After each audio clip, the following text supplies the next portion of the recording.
Underground bunker. This is your proprietor. Friday afternoon, and by now you've probably seen the news. About 1:39 in the afternoon today, we heard a double buzz from the jury. Deputy Contreras wouldn't say anything. Clerk wouldn't say anything. But then we saw the judge in her robe. The attorney started coming in. We knew something was up. At 2 o'clock, Judge Olmedo informed us that the jury is deadlocked on all 3 counts. I don't know if there was anybody in the room that was expecting that. She said, and of course, at this point, they're not going to tell us what that split is. 6-6, 11-1 for conviction, 11-1 for acquittal. We just have no idea.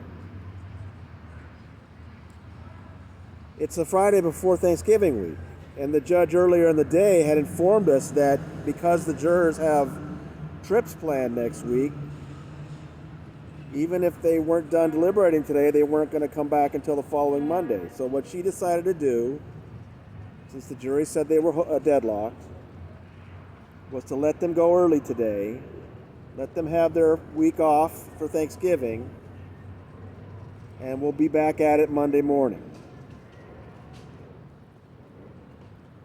I talked to a fellow journalist who ran into Cohen outside the defense attorney, Philip Cohen, outside the courtroom, who said he's looked pretty thrilled.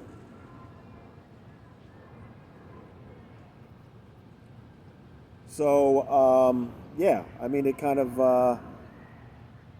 I don't know, Cohen raised an objection. He didn't like the fact that they were going to be out so long. Of course, he wants a mistrial. He wants, but he didn't move for a mistrial, but he's hoping the judge would declare one because of the jury being deadlocked. But, Judge Olmedo says, I mean, it's been two and a half days, if that. It's just not long enough to give up on this jury. It's a complex case. Cohen tried to argue it's actually a simple case. It's the same charge 3 times. At this point, it's just a matter of, do you believe the women or do you not believe the women?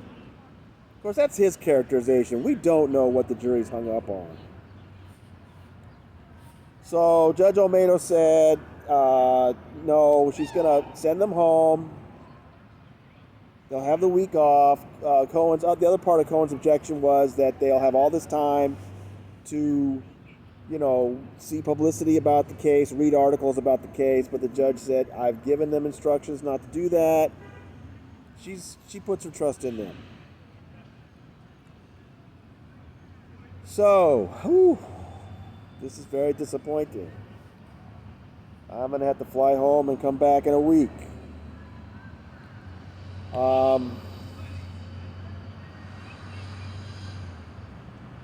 don't know.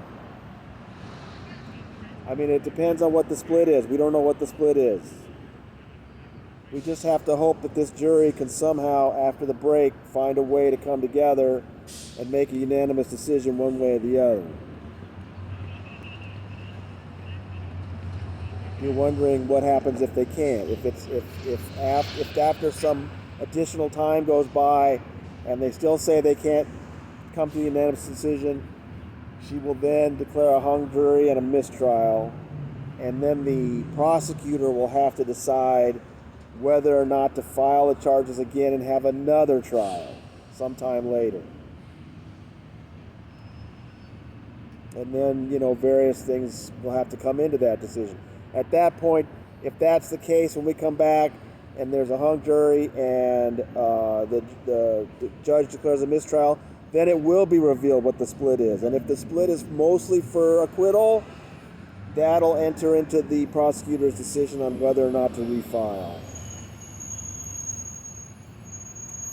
So just really disappointing. We were hoping for an answer by now. But once again, just really great response online. Appreciate how many people are keeping an eye at the bunker to find out what's going on. I love all the responses. And, people have all kinds of theories about what's going on. I just don't think it's worth speculating about them. We don't know what this jury's hung up on. We don't know what the argument's like in there. So, I'm going to, that trial may be on hold for a week, but the underground bunker is not. We've got other stories we're going to be pursuing, people we want to interview. Now I have to rethink about some interviews I was thinking about doing regarding this case. Can I go ahead and do them or not? I got to look into that. Whew. Well, it's an adventure, people. It's all an adventure. And I'll check in with you again probably before I fly home. And then we'll be reporting back from New York City. So, sartorial splendor alert. Philip Cohen was dressed in just a very conservative charcoal suit. However, he spruced it up with a nice pink shirt and a pink and white tie. Looked nice.